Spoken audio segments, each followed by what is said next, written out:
وأشهد أن محمدا عبد الله ورسوله وصفيه من خلقه وخليله. اللهم صل وسلم على نبينا محمد وعلى آله وأصحابه صلاة وسلاما دائمين متلازمين إلى يوم القيامة.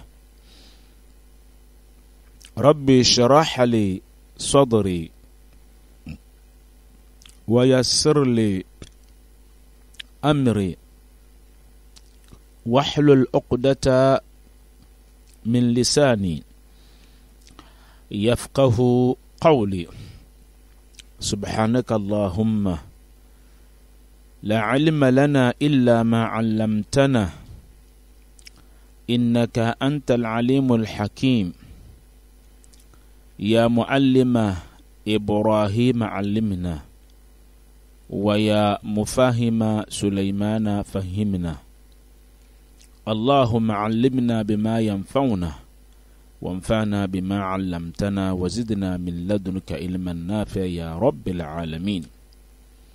Amma ba'du, frères et sœurs en Dieu, amis au bout des ondes, avant toute chose, nous allons tous ensemble demander à Allah le Tout-Puissant, Seigneur d'un monde des vies humaines et spirituelles, de nous débarrasser de notre ennemi juré qu'est le Shaitan. Nous ouvrons ce rappel par le nom d'Allah subhanahu wa ta'ala, l'infiniment miséricordieux, le tout miséricordieux. La louange appartient à Allah, l'unique Seigneur, le seul digne d'être adoré, celui-là qui n'a pas engendré, qui n'a été non plus engendré. Allah subhanahu wa ta'ala, il est sage, omniscient, omnipotent, si bien que tout ce que Allah subhanahu wa ta'ala pose comme acte est irréprochable. Nous témoignons qu'Allah subhanahu wa ta'ala, il est le seul qui mérite d'être adoré. Et dans son adoration, Allah subhanahu wa ta'ala n'accepte pas qu'on lui donne des associés. Nous témoignons aussi que Mohammed, paix et salut sur lui, loin d'être pris et considéré comme un imposteur, comme le prétendent les ennemis de l'islam, il fit plutôt son serviteur et son envoyé.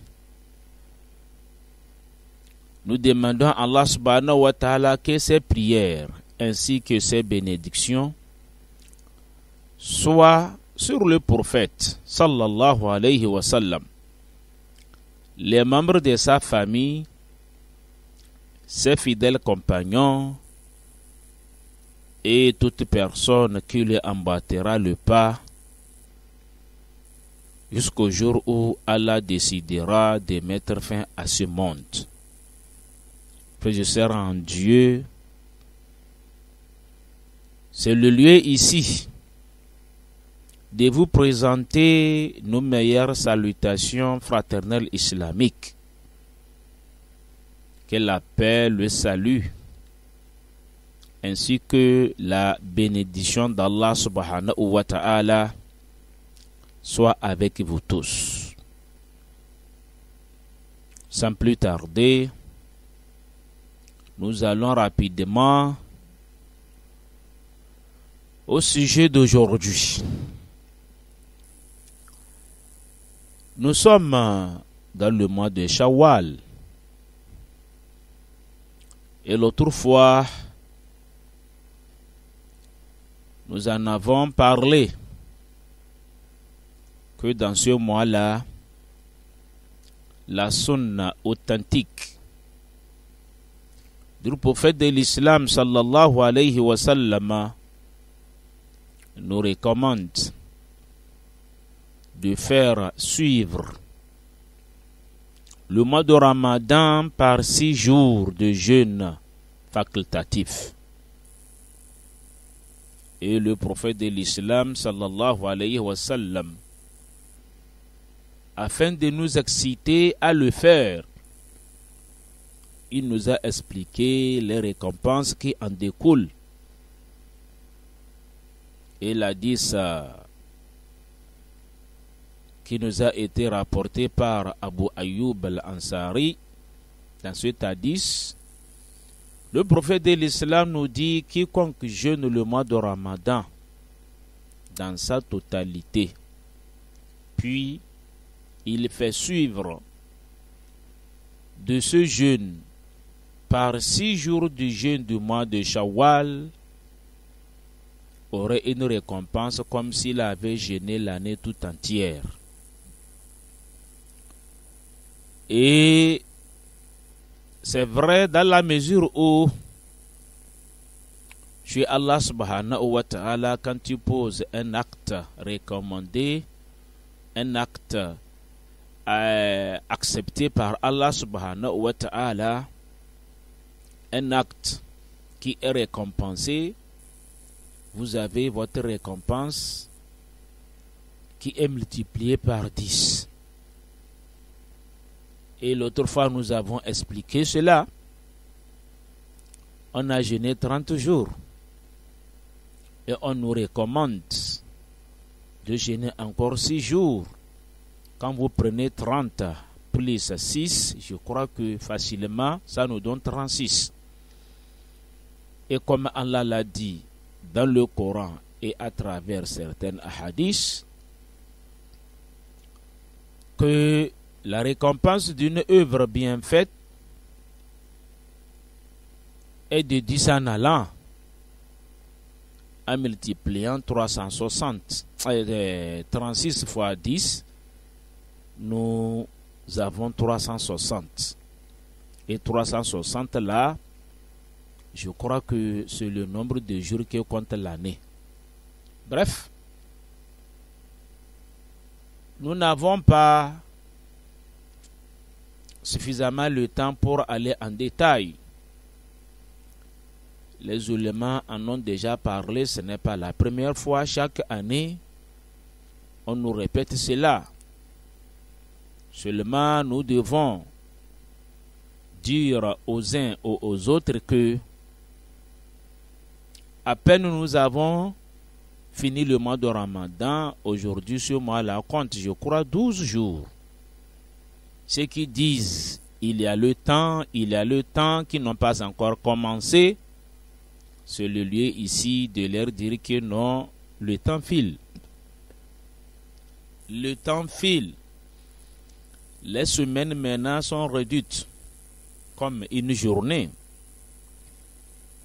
Si vous ne faites pas attention, d'ici la semaine prochaine, vous allez voir que ce qui va nous rester, ça serait moins de 10 ou bien 10. Pour vous dire qu'il n'y a pas le temps. Ceux qui ont déjà fait, félicitations. Ceux qui sont en train de faire, encouragement.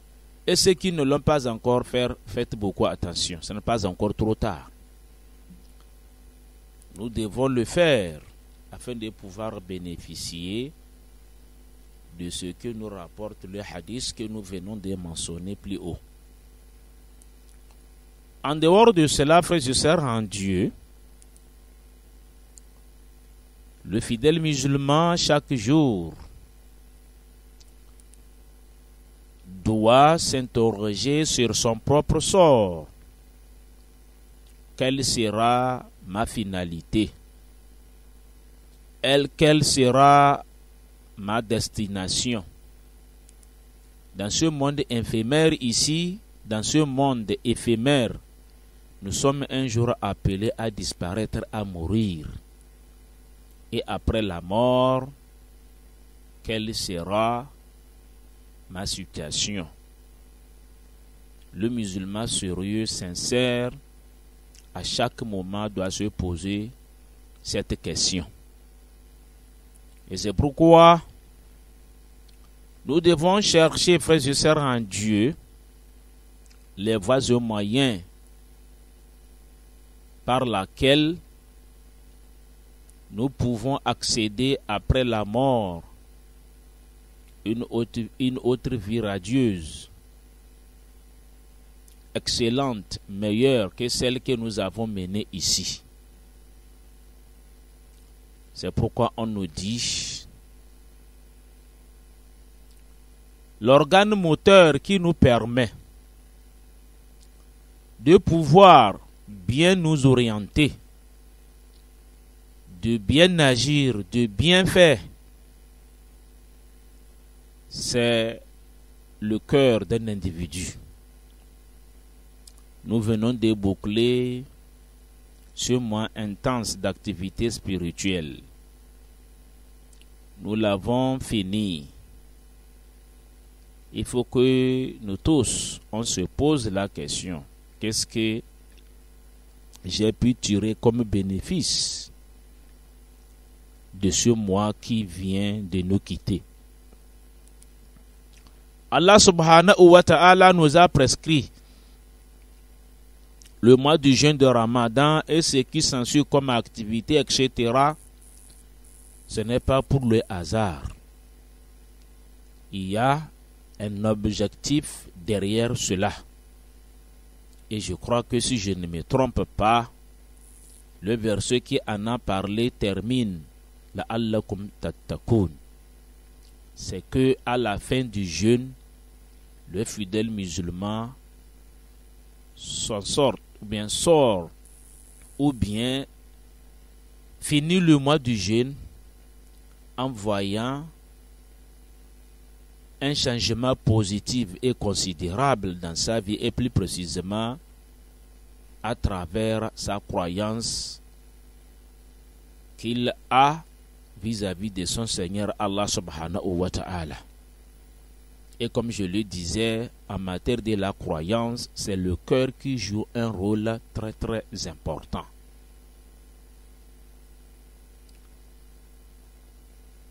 Donc,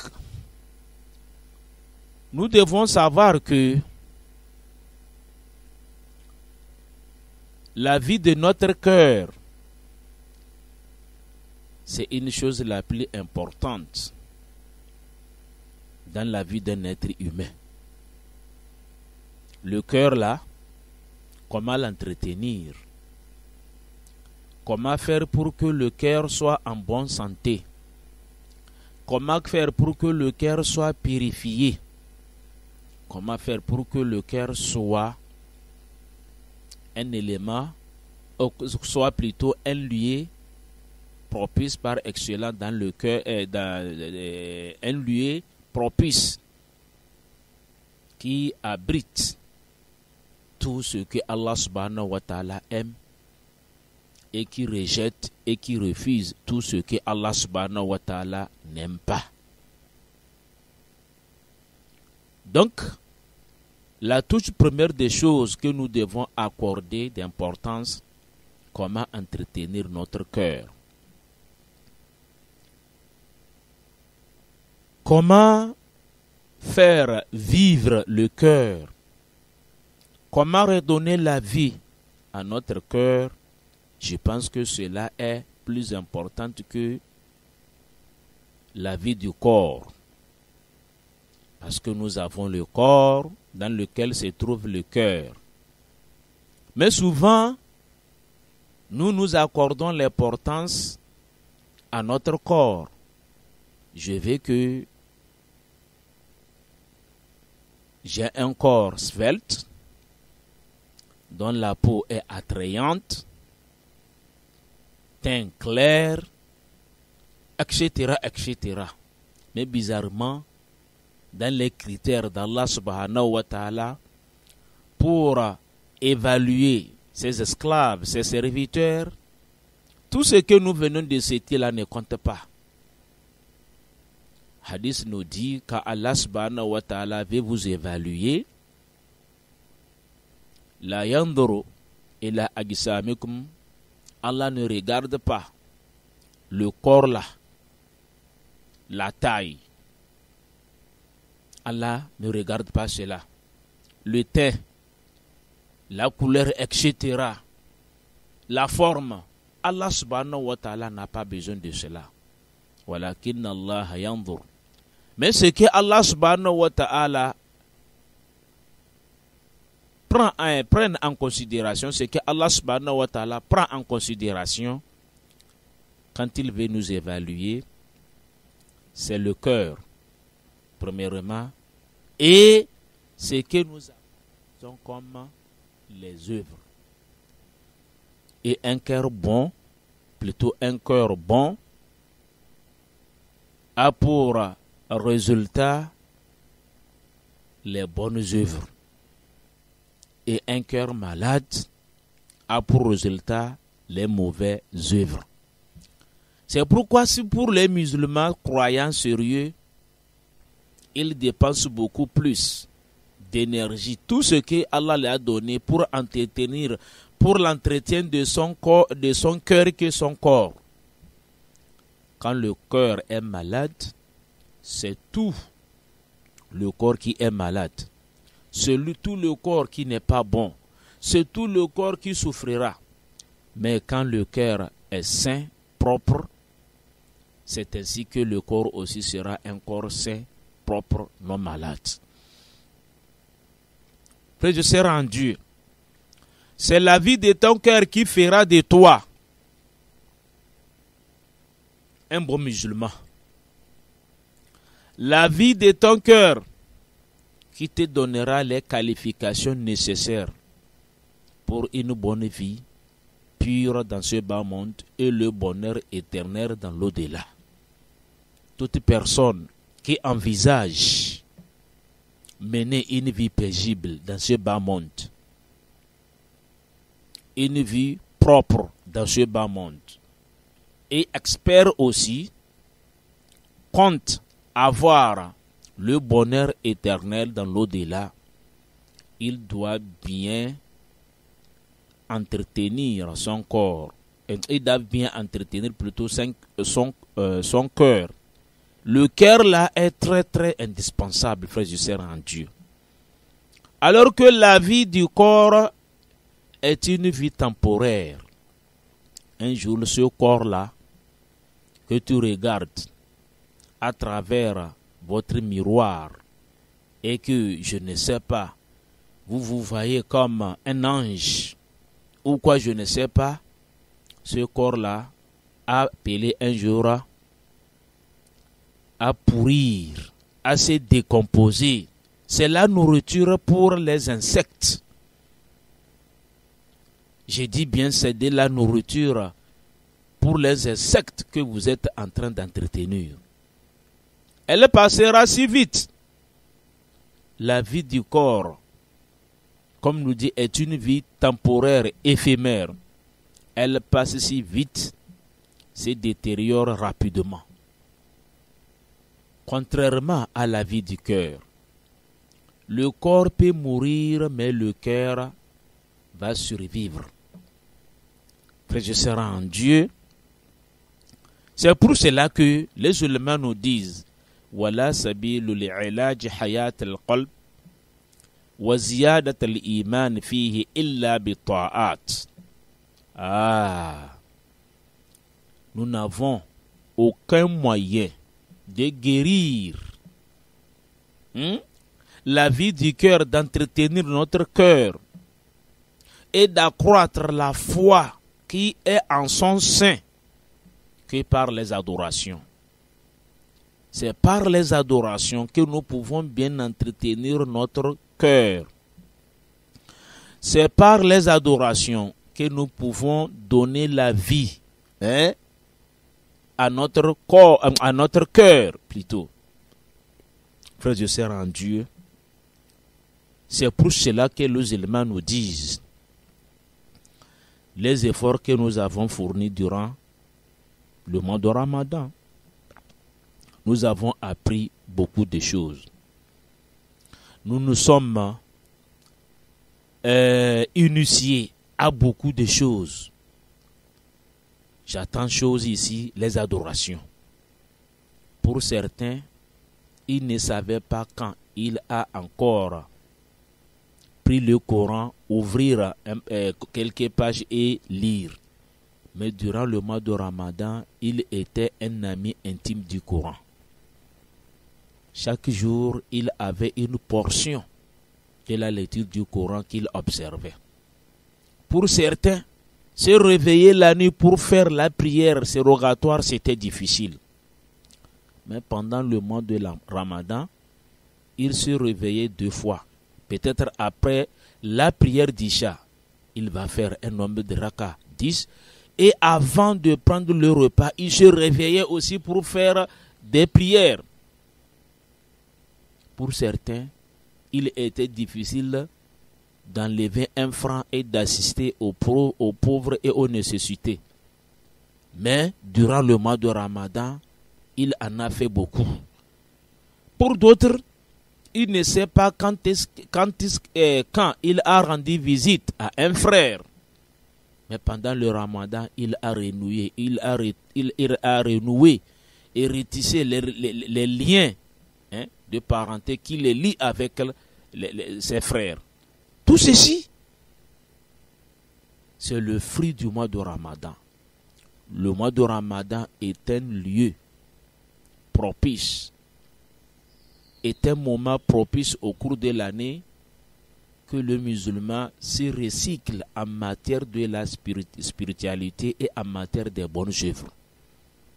C'est comme nous avons fait plutôt un stage. Nous venons de sortir d'un séminaire, d'un stage de recyclage. Il fallait normalement que tout ce que nous avons appris, tout ce que nous nous sommes initiés pendant ce moment-là, il faut que cela reste en nous. Il faut que cela reste comme ça. Nous entretenons cela. C'est ce qu'on appelle les acquis du mois de Ramadan. Il faut garder cela sérieusement, jalousement. Il ne faut pas permettre Shaitan de venir dérober quelque chose de tout ce que vous avez acquis pendant le mois de Ramadan. Pourquoi? Parce que c'est ces acquis du mois de Ramadan qui donnera la vraie vie à votre cœur. C'est ça qui fera que votre cœur va reprendre la vie normale. C'est ça qui fera que votre cœur sera bien portant. C'est ça qui fera que votre cœur, quand vous rentrez dedans, vous ne trouverez que Allah subhanahu wa ta'ala, son messager et tout ce que Allah aime. Frères et sœurs en Dieu, فهي كلها لازمة لحياة القلب كما يلزم الطعام والشراب لحياة الجسد. Donc ces adorations-là, ces acquis du mois de Ramadan, lazimatun lihayat al-qalb. Ça, c'est une nécessité. C'est une nécessité pour notre cœur. Le cœur en a besoin. Chaque minute, chaque seconde. Quand on te dit lazima, c'est quelque chose, tu ne peux pas s'en passer de cela. Donc, le cœur, pour la vie de notre cœur, nous en avons nécessairement besoin. Ces adorations-là.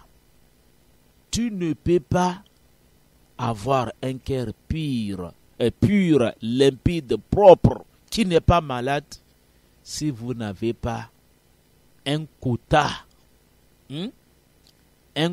suffisant des adorations que vous vous êtes habitué à chaque jour.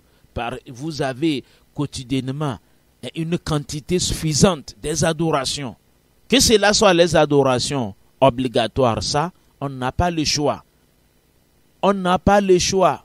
Bon gré, mal gré, ce qui est obligation là, ce qui révèle un caractère obligatoire, nous devons nous appliquer à cela. Et en dehors de cela aussi, ce que nous considérons souvent comme facultatif aussi, il faut avoir une grande portion d'activité spirituelle, d'adoration.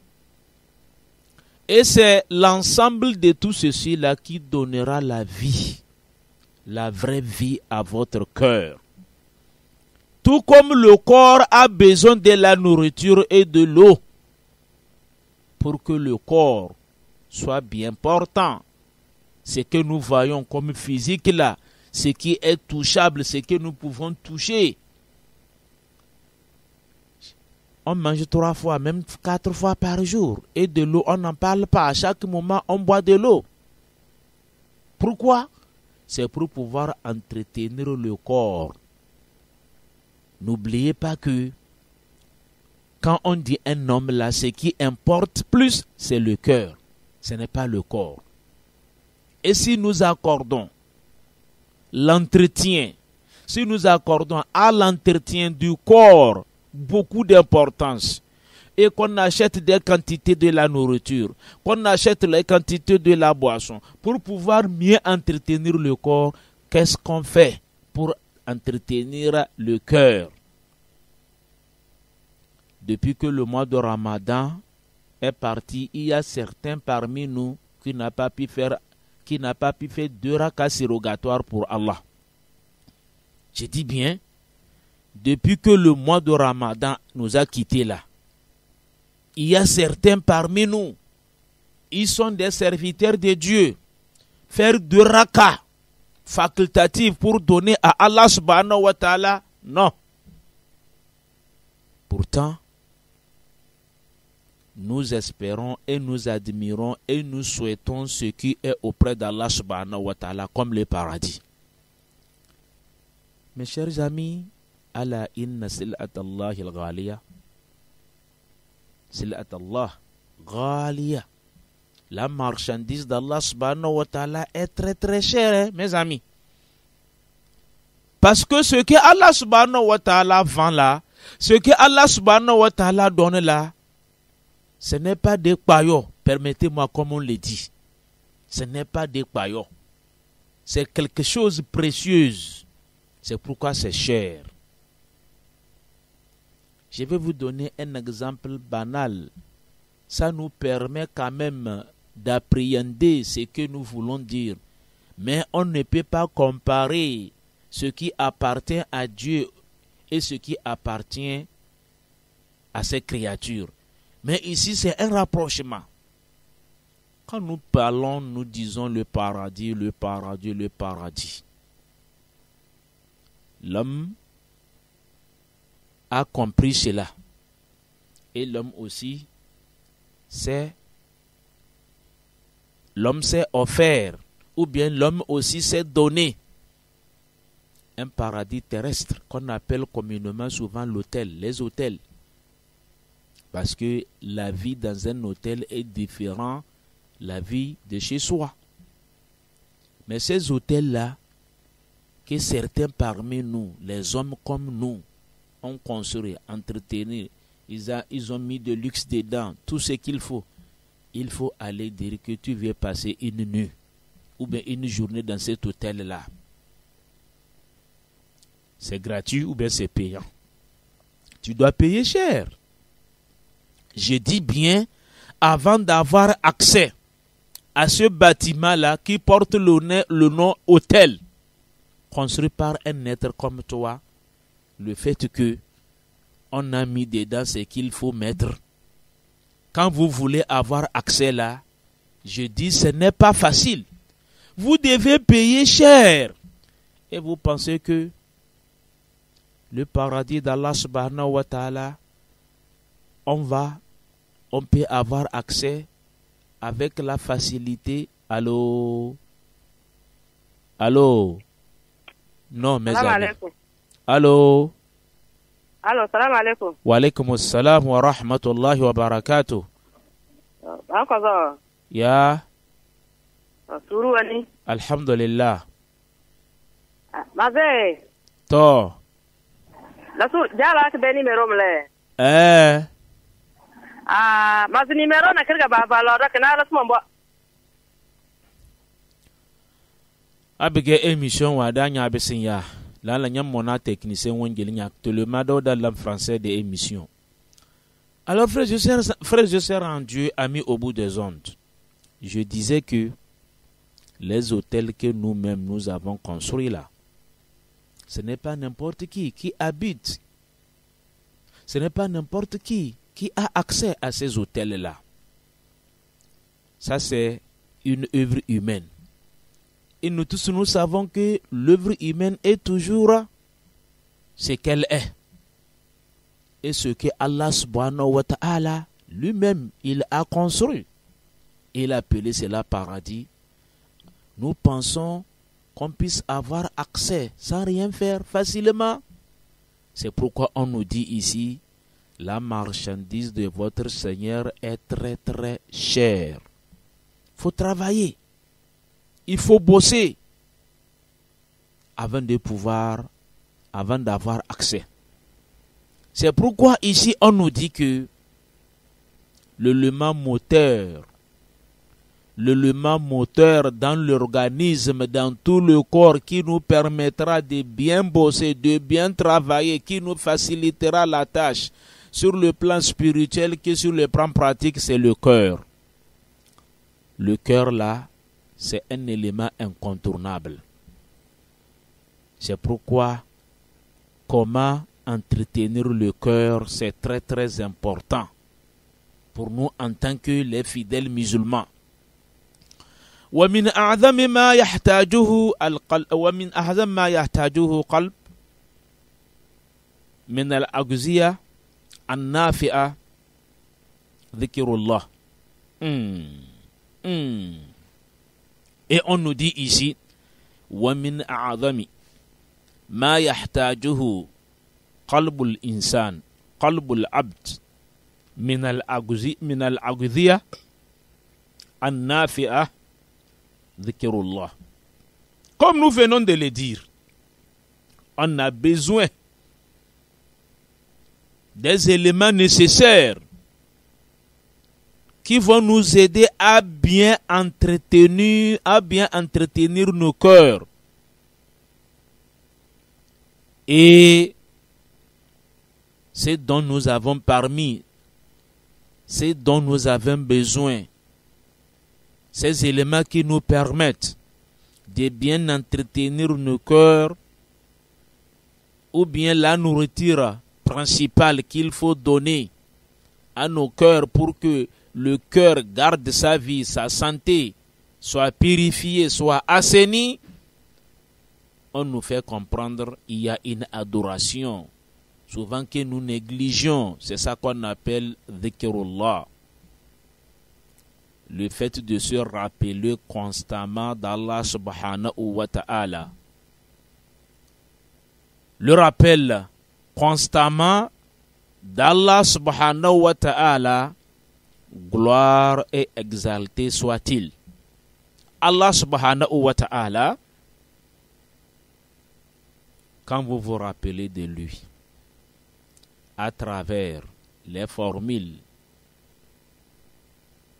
authentiques et authentifiées, enseignées par le prophète, qui nous permet de glorifier Allah, qui nous permet de louanger Allah, qui nous permet d'invoquer Allah, ceci fortifie le cœur plutôt. Ça donne la vie, ça donne du souffle, de l'oxygène à notre cœur. فالذكر هو منزلة القبر التي يزود منها العارفون وفيها يتاجرون وإليها دائما يترددون وهو قوت قلوبهم الذي متى فارقها صارت الأجساد لها قبورا. Frères et sœurs en Dieu, on nous dit que فَذِكْرُ اللَّهِ ذكر الله هو منزلة الكبر التي يزود منها العارفون. لا إله إلا الله. Le rappel constamment d'Allah subhanahu wa ta'ala dont nous vous parlons, frères et sœurs en Dieu, on nous fait comprendre que c'est une source très très rassurante, très très importante, à partir de laquelle les savants, ceux qui savent, s'approvisionnent en matière de provision. Nous tous, nous sommes considérés comme des voyageurs. Nous tous, nous sommes appelés un jour à quitter ce monde. C'est pourquoi ce monde-là est appelé un monde éphémère. Ceux qui savent mieux là, c'est ceux-là qui savent que non, dans cette vie-là, ils ne sont pas venus pour vivre éternellement. Tôt ou tard, ils quitteront ce monde. Et qu'en conséquence, il faut se préparer. Il faut avoir des meilleures provisions avec vous. Tout voyageur doit avoir beaucoup de provisions. Et c'est à cela que nous disons, le fait de se rappeler constamment d'Allah subhanahu wa ta'ala à travers les multiples formes d'adoration, huwa manzilatun al-kubri. C'est un degré très très élevé. Une source très très importante. Allati yuzawwidu minha al-arifun, ceux qui savent, ceux qui connaissent, les savants. Ici, quand on dit savant là, ce n'est pas le fait d'avoir le bac, la maîtrise, le doctorat, etc. Et que, après avoir eu ces papiers-là, c'est fini. On devient le premier des paresseux, les premiers parmi les paresseux en matière d'adoration. Ça veut dire que cette connaissance-là ne vous a pas servi. Et toute connaissance qui détourne son auteur de Allah subhanahu wa ta'ala, de son Seigneur là, ça ce n'est pas une connaissance, c'est l'ignorance. Voilà, c'est ce qu'il faut comprendre. Toute connaissance, quel qu'en soit le degré que vous avez atteint, et que cette connaissance-là ne peut pas vous guider, ne peut pas vous montrer le droit vers votre Seigneur qui vous a créé, sachez que c'est de l'ignorance. C'est pourquoi ici on dit ceux qui savent, les savants, les vrais savants. Lorsqu'ils veulent s'approvisionner pour avoir plus d'énergie, pour se protéger, on attend par la provision tout ce dont vous avez besoin pour mener, pour bien voyager, que ce soit de l'argent, que ce soit de la nourriture, que ce soit des vêtements, l'ensemble de ce que vous avez préparé et qui va vous accompagner durant votre voyage, on appelle sera quoi? Provision.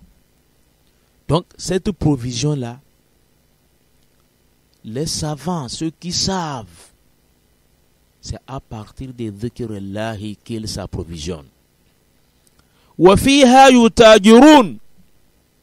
Et à travers cette même source,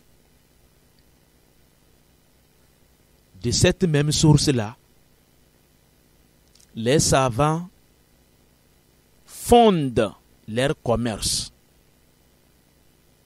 Les matières premières, les marchandises qu'ils vendent proviennent de cette source-là. Ils ont fait de cette source-là, de cette adoration, leur commerce par excellence entre eux et leur Seigneur Allah subhanahu wa ta'ala. Ce qui fait que les gens là, ils sont différents de nous. tu ne peux pas s'égaler à eux. Ils ont tout.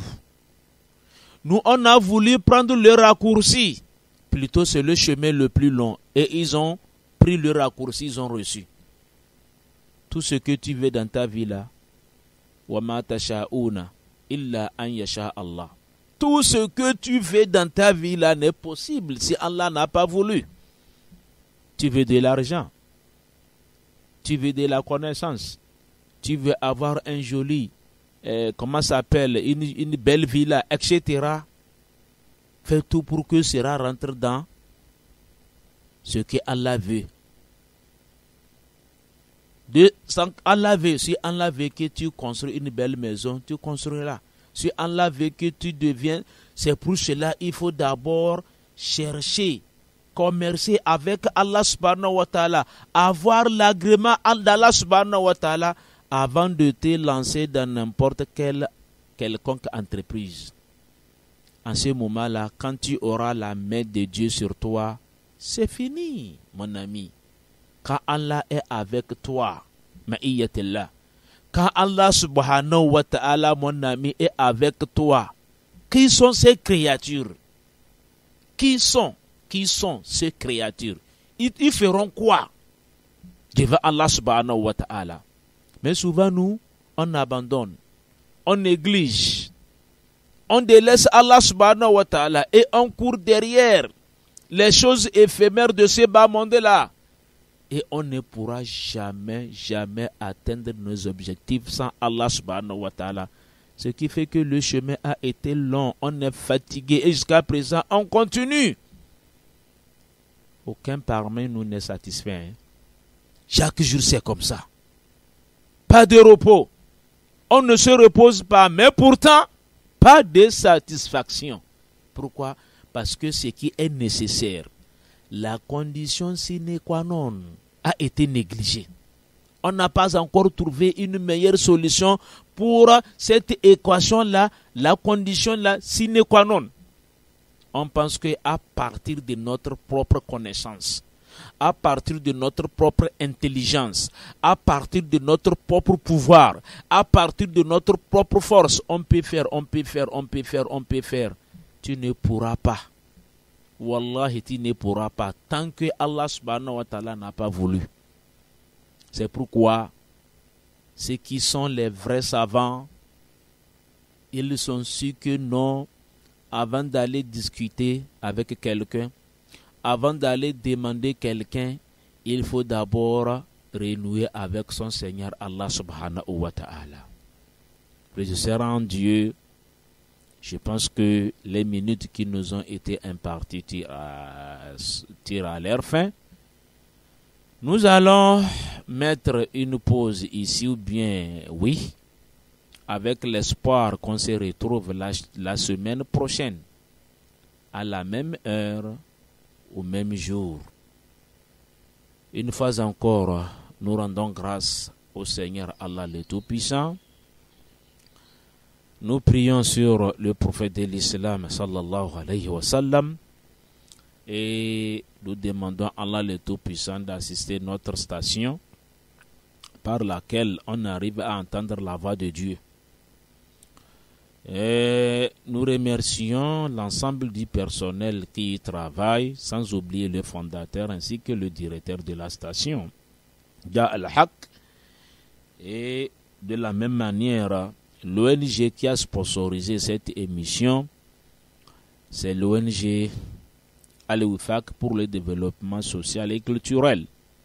Qu'Allah subhanahu wa ta'ala les aide, les assiste et qu'Allah leur donne une vie longtemps, une vie longue, qu'ils vivent longtemps pour que nos émissions aussi vivent aussi longtemps. Frères et sœurs en Dieu, c'était votre serviteur, Imam Ali Koubada. Nous sommes arrivés à la fin de notre émission. Inch'Allah, le rendez-vous est pris pour la semaine prochaine. Subhana rabbika rabbil izzati amma yasifun. Wa salamun ala al-mursalin. Walhamdulillahi rabbil alamin.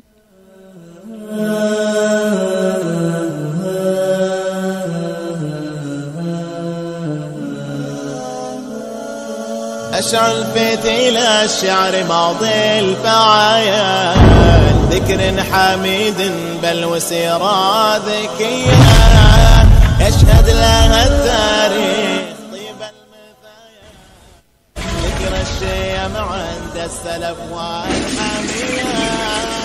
أشعل فتيل الشعر ماضي الفعايا، ذكر حميد يشهد لها التاريخ طيب المثايا، ذكر الشيم عند السلف والحامية. ومن بعدهم